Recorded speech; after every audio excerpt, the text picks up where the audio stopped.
The moment I saw my wife's silhouette merge with her boss's through that frosted office door, champagne flutes abandoned, Christmas music mocking me, I knew exactly how I'd destroy them both. 20 seconds. That's all it took to shatter 20 years of marriage.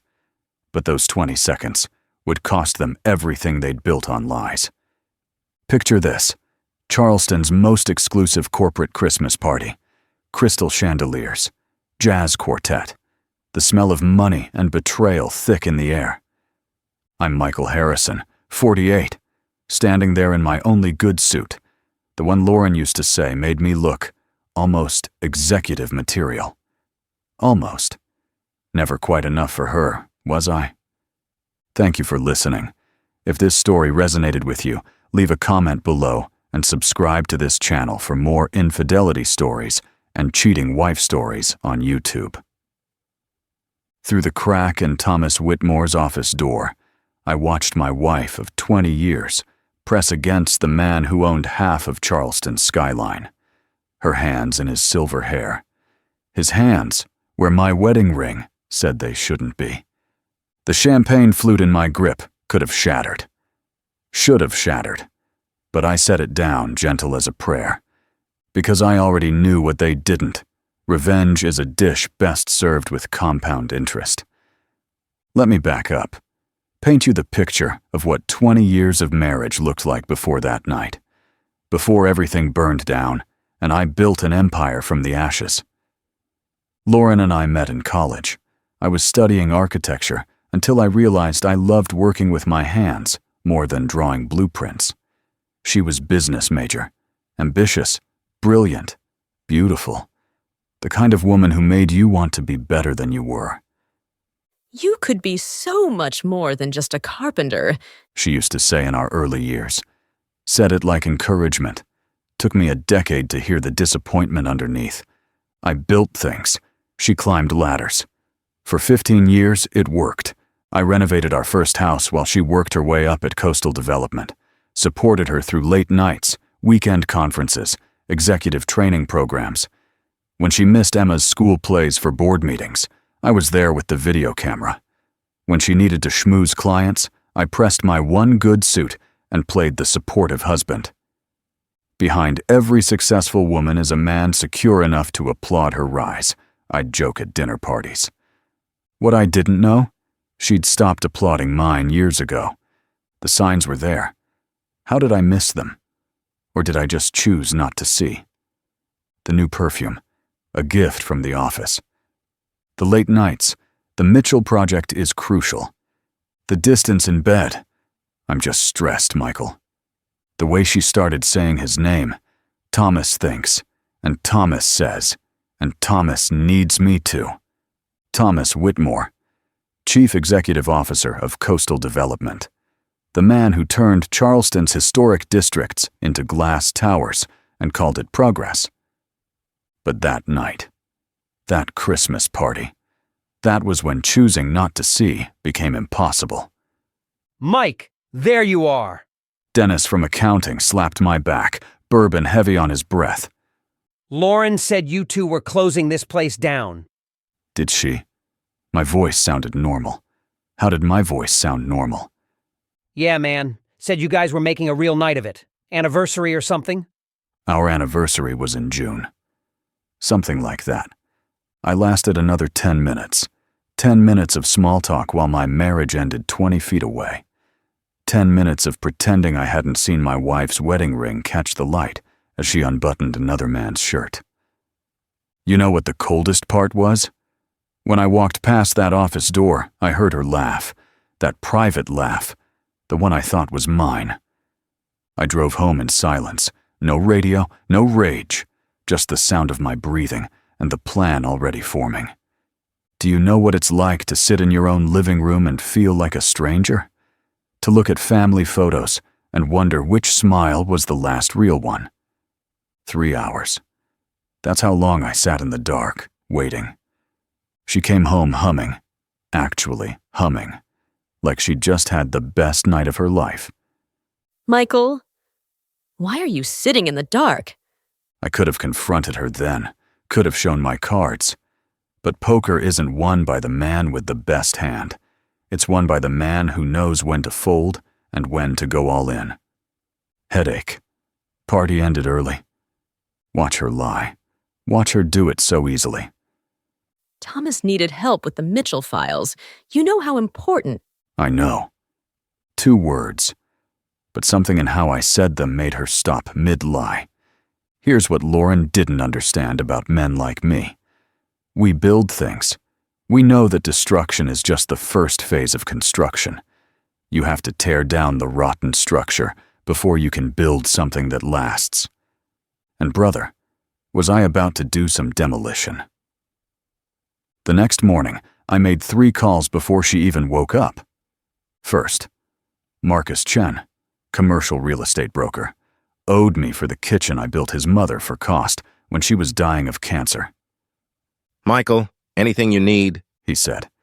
and I mean anything. Second, James Morrison, forensic accountant. We'd grown up on the same wrong side of Charleston. He'd made it out with numbers. I'd made it out with sawdust under my nails. About time someone looked into Coastal. He said before I even explained. When do we start? Third, my lawyer. Because a man planning war better know the rules of engagement. Dad? Emma appeared in my workshop, still in her unicorn pajamas. 16 going on 30, too smart for her own good. You're up early. Couldn't sleep, baby girl. She studied me with those green eyes, her mother's eyes, but with my stubbornness behind them. Is this about Mom and her boss? The hammer slipped from my hand. What? I'm not stupid, Dad. She comes home smelling like cologne that costs more than our mortgage. She hides her phone. She hasn't looked at you. Really looked at you in months. When did my little girl become so wise? And when did I become so blind? Whatever happens, I told her, you're my priority. Always. She hugged me then, fierce and protective. Good, because you deserve better. From the mouths of babes, here's where the story gets interesting. See, I'd been watching Thomas Whitmore for years. You don't become Charleston's biggest developer by playing clean. But proving it? That's different. What I didn't expect was how easy it would be once I started looking. Michael, James called 2 weeks later, voice tight with excitement. you sitting down? Talk to me. Coastal's been billing the city for grade A materials and using grade C. We're talking millions in fraud. And that's just the beginning. How long? 8 years, maybe more. Every low-income housing project, every school renovation, every hospital wing. I thought about the elementary school Emma had attended, the one Coastal had generously renovated, the one where ceiling tiles fell during her 2nd grade Christmas concert. You have proof? I have enough to put Thomas Whitmore in federal prison. Question is, what do you want to do with it? What I wanted. I wanted to burn his whole world down. But first I had an empire to build. The mansion on Lagar Street had been empty for 5 years. 30 rooms of neglected antebellum glory. Most developers would tear it down, build condos. But I saw what it could be. You're insane. The owner's daughter said when I made my offer. This place is a money pit. Ma'am, I restore things other people think are beyond saving. It's kind of my specialty. She sold it to me for a song. Sometimes the universe aligns. I incorporated Harrison Heritage Restorations that afternoon. By evening, I'd hired my first 3 employees, all skilled craftsmen who'd been screwed over by Coastal Development. Men who knew the value of honest work and had scores to settle. Boss, Tommy, my new foreman, said our first day. heard through the grapevine that Whitmore's none too happy about you starting up competition. Good. Let him sweat. Lauren noticed the changes. How could she not? I was gone before dawn, home after dark, building something she couldn't touch. Where the hell have you been? She cornered me one night, wine sharp on her breath. Working. Working? On what? You're never home anymore. The irony was so thick I could have cut it with a handsaw. Just following your example, honey. Putting in those extra hours. You know how important success is." Her face went white, then red. What's that supposed to mean? Exactly what you think it means. She raised her hand like she might slap me. I almost wished she would. Give me the excuse to stop pretending. But she lowered it, turned away. I don't know you anymore. No, I agreed. You don't. Want to know the beautiful thing about revenge? It's not the destruction, it's the building. Every restored molding in that mansion, every authentic detail brought back to life, every client who chose craftsmanship over corner cutting. That was a brick in the wall I was building between my old life and my new one. 3 months in, Southern Architecture Quarterly called. "Mr. Harrison, we'd like to feature your Lagar Street project. 6-page spread." I hung up and laughed until my ribs hurt. Thomas Whitmore had been chasing that magazine's approval for a decade. The dominoes started falling on a Tuesday. I was installing crown molding, the real stuff, not the pressed foam Coastal used, when Marcus called. Turn on Channel 5, now! There it was in high definition. FBI agents carrying boxes out of Coastal Development. Thomas Whitmore in handcuffs, trying to shield his face from cameras. And in the background, barely visible, but there, Lauren, white as death, being questioned by agents. The news anchor's voice was professionally neutral. "Whitmore faces federal charges of fraud, embezzlement, and racketeering. The investigation was triggered by an anonymous whistleblower." Anonymous? Sure. My phone exploded. Clients, contractors, competitors. Everyone wanted to know if I'd seen the news. But the only call I cared about came that night. Was it you? Lauren's voice was hollow. She stood in our kitchen doorway like a ghost. Was what me? Don't. Just don't. Did you report Thomas? I set down my coffee, looked at the woman I'd loved for 20 years, the mother of my child, the stranger in my home. I didn't have to. When you build on quicksand, eventually everything sinks. They froze his assets. All of them. The FBI says I might be implicated, that I signed off on fraudulent documents. Did you? Her silence was answer enough. I could lose everything, she whispered. You already did. You lost it the night you chose him over us. She fled then, but we both knew she'd be back. Rats always return to sinking ships when they realize there's nowhere else to go. The investigation unveiled Coastal's sins like peeling an onion, layer after layer of rot. Substandard steel in hospital construction, faulty wiring in schools. Every corner cut was another family put at risk. The feds found Thomas Whitmore wasn't just greedy, he was criminally negligent. 15 years federal time. Minimum. Lauren flipped faster than a pancake on Sunday.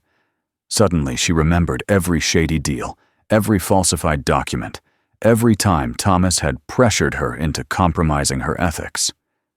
Your wife's quite the songbird, The lead investigator told me during my testimony.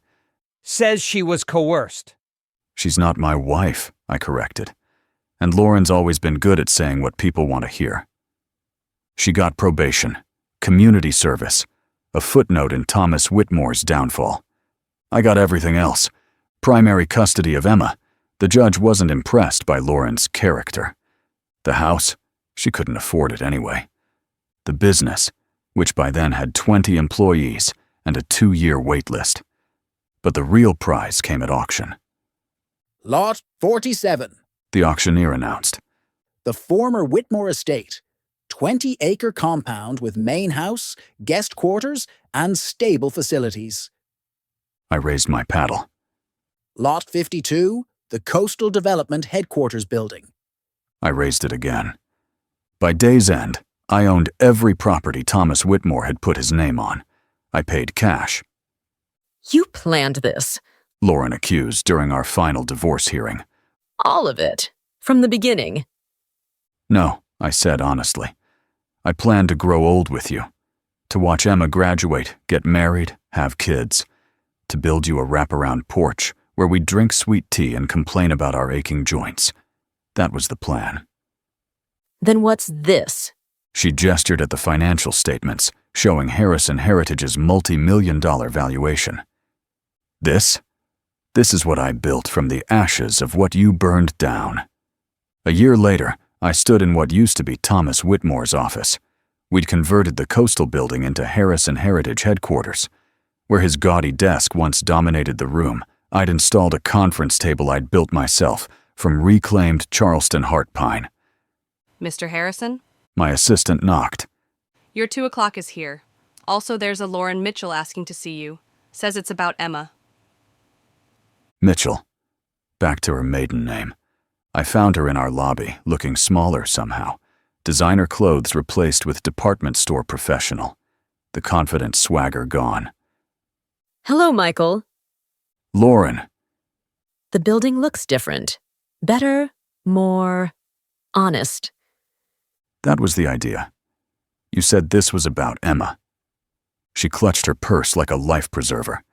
She won't return my calls. It's been 6 months. That's her choice. I know. I just thought maybe you could talk to her? No. Michael, please. I'm in therapy. I'm working on myself. I know I destroyed everything. Stop. I held up a hand. You want forgiveness? Earn it. You want a relationship with Emma? Build it. But I won't be your contractor for that project. She nodded, tears threatening. You really did it. Everything you said you would. I said I'd restore things worth saving. Some things aren't. I suppose I deserved that. Lauren, this isn't about what anyone deserves. It's about what we choose to build with the time we have. You chose Thomas. I chose this. I gestured at the building around us. We both got exactly what we worked for. She left without another word. I watched from the window that used to be Thomas's as she got into a 10-year-old Honda. The woman who'd traded a good man for a corner office, now driving a car worth less than the suit she'd worn to betray me. Karma's not just cruel. Sometimes she's a master craftsman. That night, I took Emma and Sarah to dinner. Sarah Chen, Marcus's sister, the brilliant architect who designed our historic district renovations, the woman who looked at me and saw more than Lauren ever had. To finished projects. Emma raised her glass of sweet tea. To new beginnings, Sarah added, her engagement ring catching the light. To building things that last, I concluded. As we clinked glasses in the restaurant I'd personally restored, I thought about that Christmas party 3 years ago, how 20 seconds of betrayal had felt like the end of everything. But here's what I learned.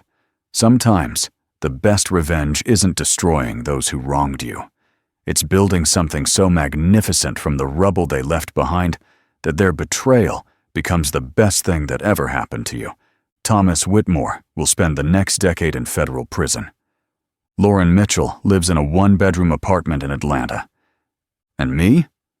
I sleep soundly in a restored mansion, run a company built on integrity, and wake up next to a woman who sees my worth. They say living well is the best revenge. But buying your enemy's foreclosed empire and turning it into something beautiful, that's just poetry with a business license. If this story moved you, like this video and subscribe for more infidelity stories, cheating wife stories, lost love chronicles, and inspirational stories about finding the strength to start over.